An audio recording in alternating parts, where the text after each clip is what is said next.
Okay, moving on to exercises that you can do with your cable column, starting from a low position. Again, my favorite, the low to high torso rotation, starting low, coming up and over, and then it can be a stability exercise or it can be a big dynamic exercise. Whatever works for you. You can be in a split squat position.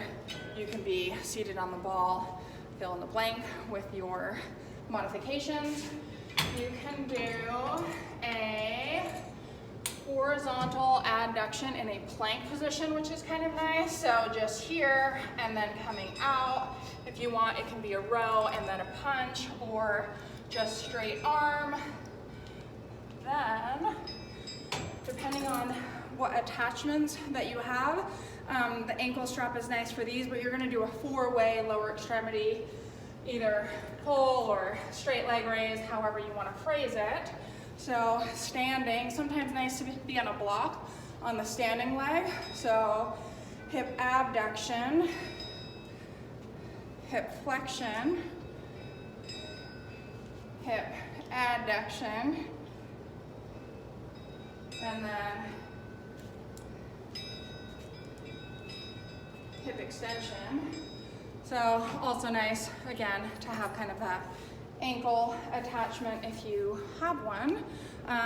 Otherwise, you can also put a shoe on and you'll put your foot on top of the handle and then kind of spin around there. You can also do a bent over glute extension, so almost like a quadruped, and it can either be knee bent, finishing, or kicking back, and then same thing, you can do a fire hydrant there, just kind of getting that deep hip angle, hip flexion to about 90 degrees. Obviously, the basics as far as a bicep curl or a straight arm raise or some thumbs up shoulder scaption. You can do an overhead squat. So here, then you can also do the press at the top range of it. You can do one at a time with a little rotation. And then lastly, lawnmowers. So one foot in front of the other, opposite arm reaching over the opposite leg.